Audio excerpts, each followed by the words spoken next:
drawout type relay, the terminal A1, B1 are used for the AC-DC power supply.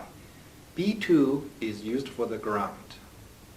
The rest terminals A2 to B12 are used for output relays.